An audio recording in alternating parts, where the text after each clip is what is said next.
Croatian Designers Association. I will try to moderate the second panel discussion that we have today, and it's called Learning by Doing. I'm happy that I can introduce a wide variety of individuals here at this panel.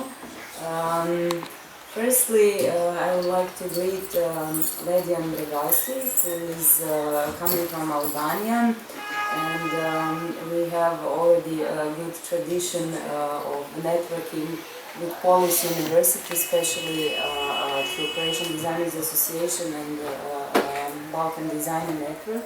We have exchanged several exhibitions, participating in mutual events, and also planning to gather around one bigger project this year.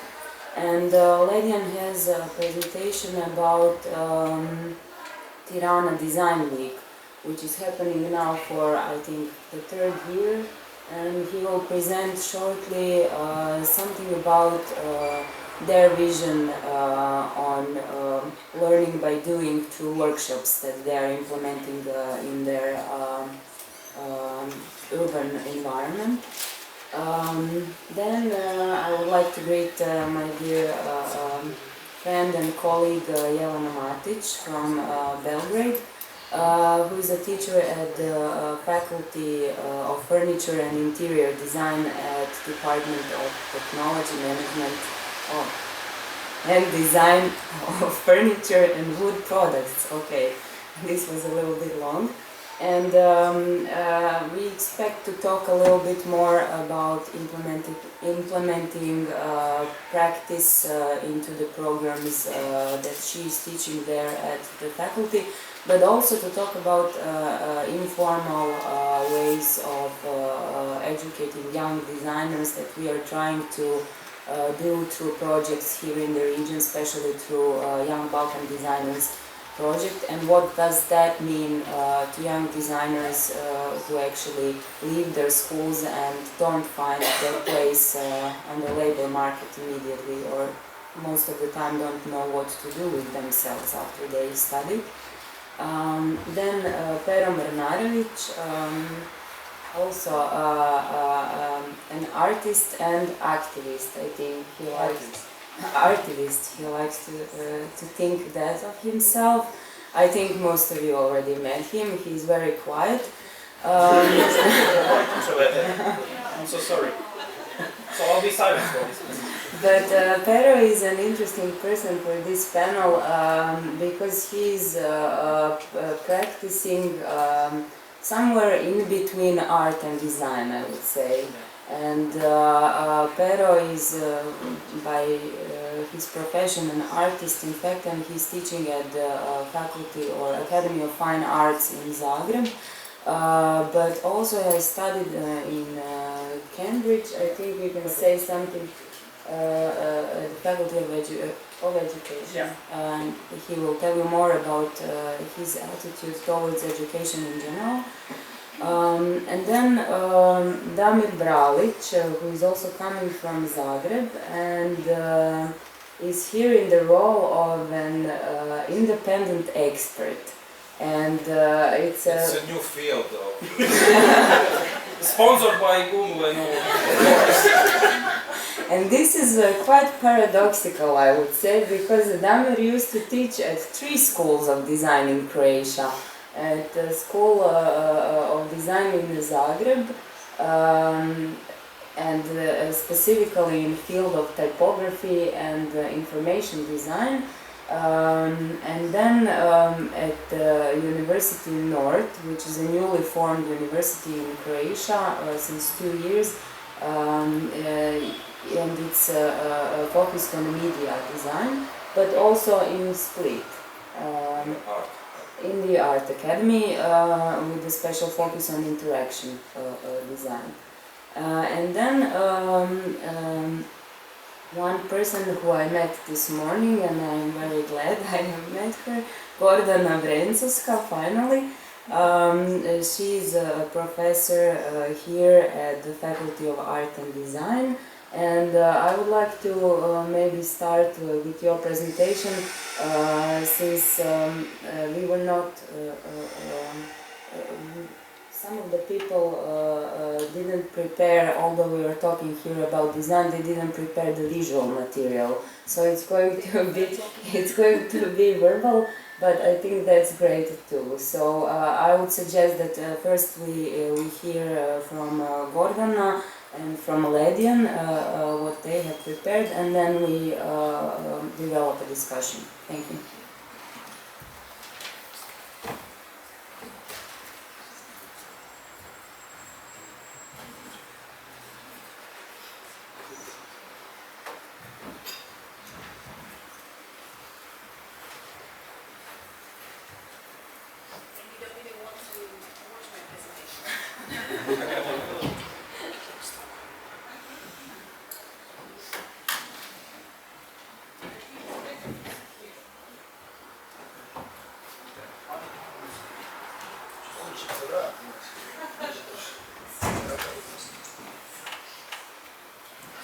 Okay, you can hear me, I guess.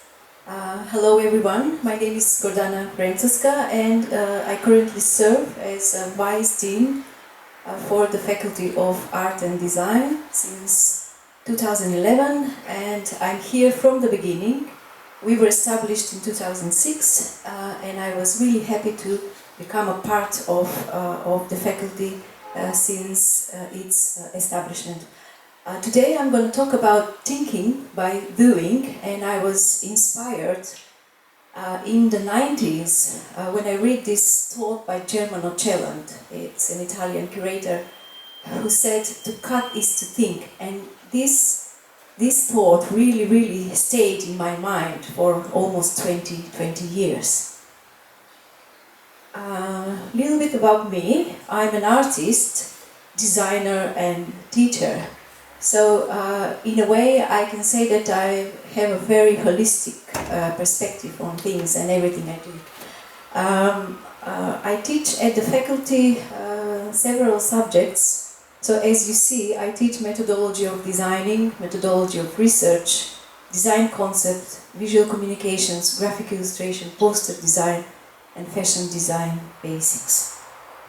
So, as a teacher and as someone who is involved in design education for the last 10 years, I'm really concerned, and I'm really into the whole shift that is happening in this field, and what we do and what we produce as a product at our faculty. Because at the end, our student is a product who really needs to market themselves, at the design scene. So when we talk about the skills and the competence for designers, the design skill set defined by the UK Design Commission is broadly definable as a range of both intellectual and practical skills. So that's very important to know. And I was researching about design education, and I presented a paper at the Design Education Research Conference in Oslo, which was about low-tech skills in high-tech solutions era, and the cognitive benefits of basic craft techniques in formal design education. There was a talk about it yesterday a little bit, and I'm gonna talk about that a little bit later. So, design education, as we all expect, must follow the current trends, must follow the social trends and the needs of contemporary design practice, and prepare the young designers for the responsible role they're supposed to undertake. So, a responsible role for their place in our society. So this is the context of design education as I perceive it. So we live in a new era, in the paradigm shift. We have a very big democratic availability of information and knowledge, and everything is accessible. There is a rise of amateurs in design and in all fields, through social networks and reality shows. So we are somewhere between the specialist and the interdisciplinary curriculums. We are somewhere between the national and international education agendas. We are somewhere between handicraft and computer skills. Do we need more of that or that? Are the designers artists or engineers? And certainly we live in a very complex world. So everyone expects that the designers should be strategists, entrepreneurs, managers and communicators at the same time. And they are expected to possess broader skill sets and capabilities for the complex world, and responsibility and commitment for the new roles. So at the end we are coming to that we need to be problem solvers for the complex world in which we are living in. So somewhere in the 70s, people were doing a lot of do-it-yourself things. And then a decade later, it was just about do it. So we were doing it a lot of production, a lot of doing everything. And now we are mass consumers.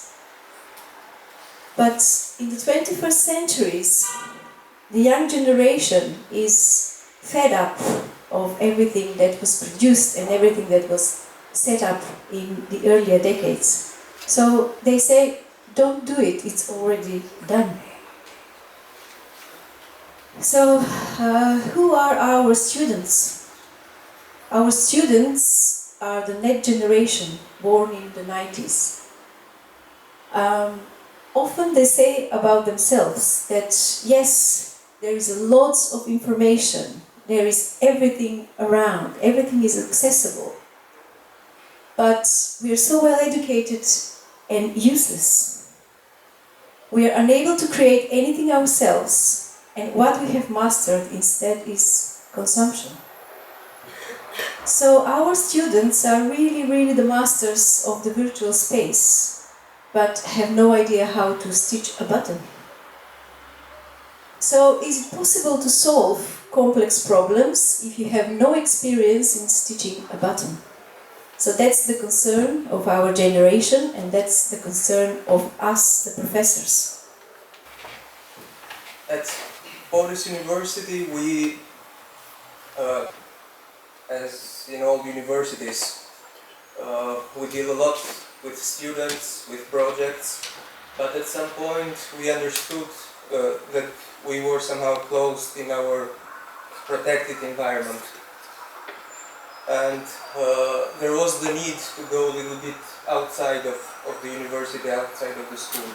And that is the reason why we started this, the annual events that are called Tirana Architecture Week and Tirana Design Week. One year we do Tirana Architecture Week, and the other year we do Tirana Design Week.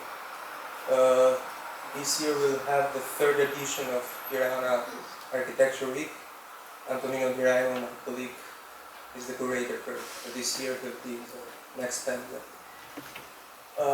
While I had the opportunity with my colleague at Van Dijken to be the first curator of the first Tirana Design Week. And what I'm going to show you today, it's, let's call it the dirty part of that event. That event, even though it's called Tirana Design Week, it lasted for nearly 1 month. But we had already registered the names of, we're thinking of changing it to Tirana Design Weeks. Let's see. No, but the trend is to follow it. And then I'm focusing, as I said, in the, let's call it, dirty part, in the part where things are produced, done.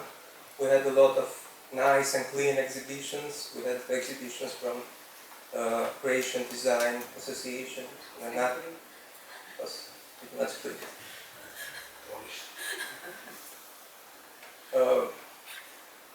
But as I said, our problem was, first of all, to work with the students, to make them work physically and practically in thinking, designing, and also building their projects. And our second problem was to be more present in the city. So our approach was to create these workshops that were mainly based at the university, but we wanted to show and to be very present in the city. The first one is this workshop where we found a very, let's call it, peripheric place, and that's by name it's a public space in Tirana, but it was occupied by parking, by illegal constructions and things like that. And we wanted to give it back to the public by designing it, by building new furnitures, and by being present in the city. So this is the backyard of our university, where the students started to first design and then construct all the urban furniture. And this is the moment where, after building those, we started to put them in place in the city. And it was a very interesting moment because it lasted for like 2 weeks, the construction of this space. There's nothing of special in that space. And that was special for us because we wanted a general space, a space that you can find in every periphery of our cities. And we wanted to show that the architects, the designers can be present and can give a contribution in the city. And the interesting fact was that for the entire period of construction, that place was full of people, full of children trying to work with us, to paint.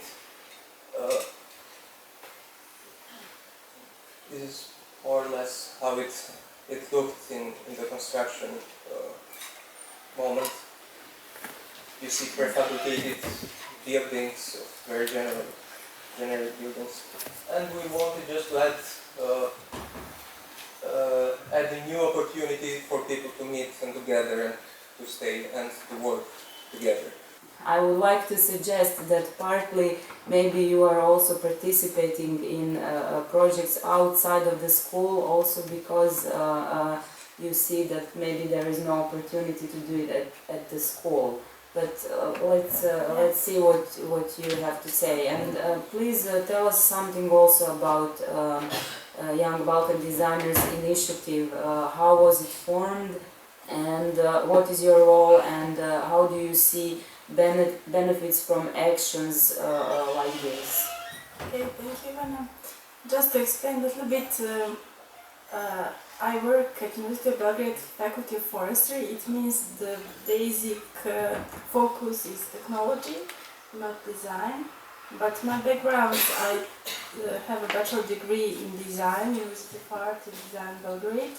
And of course I have also this degree in technological part, so somehow I'm the right person in the right place, but I really do not feel. So it means that I teach design at the faculty. The all other professors don't understand almost at all. So it's very hard. But on the beginning I just chose because it's a public university. I can't change a lot. It means for a short period, of course. And I will not wait for this happy time, so I will start to do what I can. So out of this normal curriculum we have, I start to organize a lot of different activities like workshops, exhibitions, collaboration with companies and so on. And the fact that students take this very good and serious, I was very happy to work with them. So the biggest project from all our activities, it means like maybe 2 or 3 workshops during year, 10 exhibitions and so on, is the Young Balkan Designers. That's the project we start in actually 2005, I think. on the beginning, it's called Ghost Project because ghost you need moon. There is nothing, you can see it. It was like initiative I started with Maja Lalic. She is the founder of Mixer organization, as you know, and we start to map actually designers in Serbia. Are they really exist or they are somewhere else? So we found that there are people who work, but they don't really have an opportunity to present and to have enough, how to say, visibility. Yeah, thank you.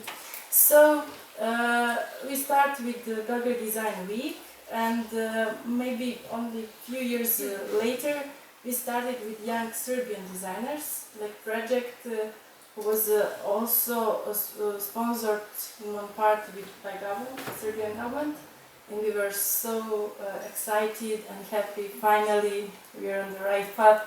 But that lasted only 3 years, and after that we found out actually that Serbia is really a small country, and people, they don't really, when you exhibit somewhere abroad, they don't really think that someone from Balkan Peninsula has to deal anything with design.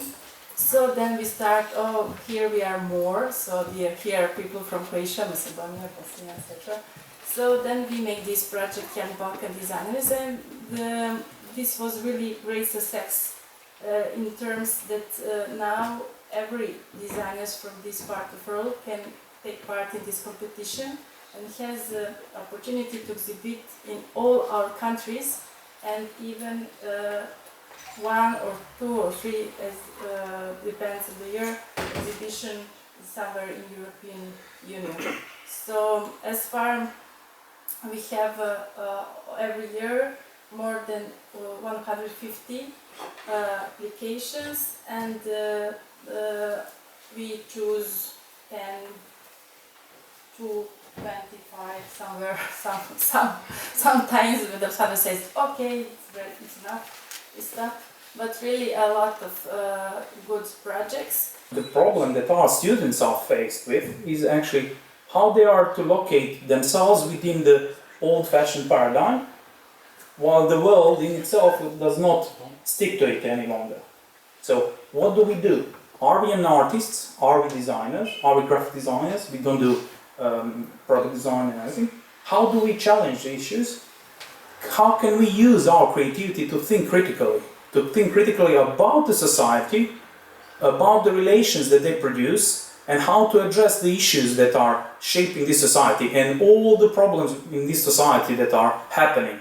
How are we to make visible some issues that are very important for the society within which we operate? We all operate. Economists, designers, artists, professors, whoever. So design has the great possibility to address these issues, to make them relevant in a sense, and it can also sort of educate people to think critically.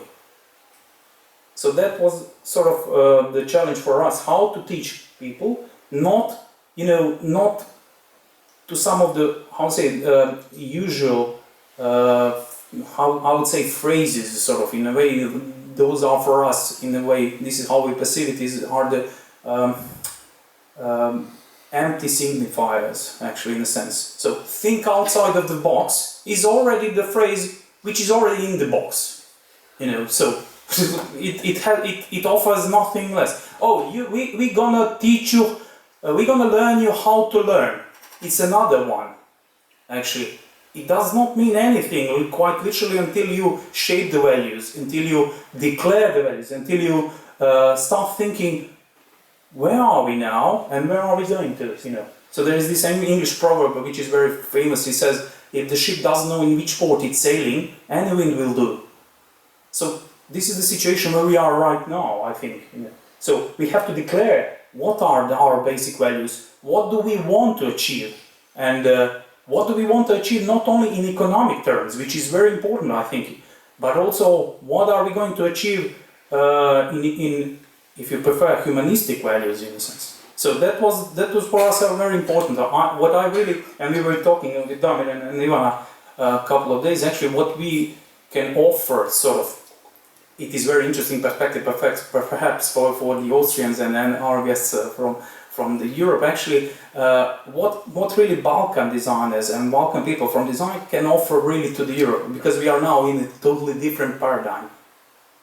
What we can really offer is that actually we've been living, I would dare to say, for generations now, in the perpetuous uncertainty, which is Europe. We're coming now to, with this kind of, we see that the shift is coming, all the trade, all the economy, all the economy is shifting towards the Asia. So basically we are trying to catch up with this TTIP. Okay, we're going to say that we have some figures here. Okay, we used to have 70% of the trade market with the USA. Now the China is having from 10% to 7% increase, you know, and how we hold up, how are we to catch up with these kind of things, trends. And Europe is now faced with a situation that we will have to live, we will have to fight for our life standard.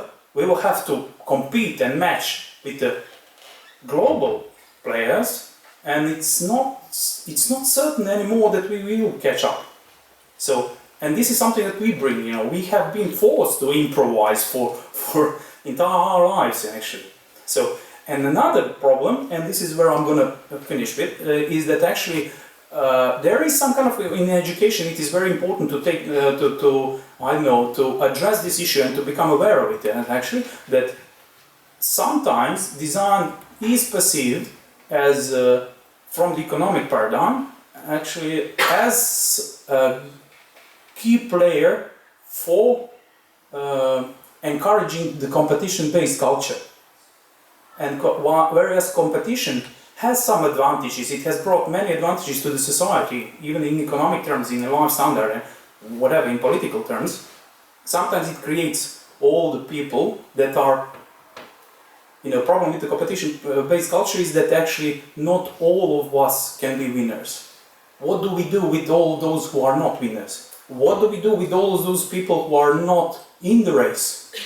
Or what do we do with the people that don't want to compete? These are the issues that we will have to address.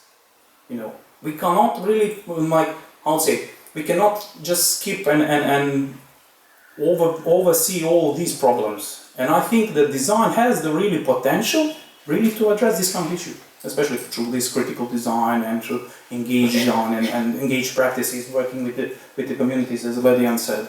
And this is how I perceive it. Thank you very much.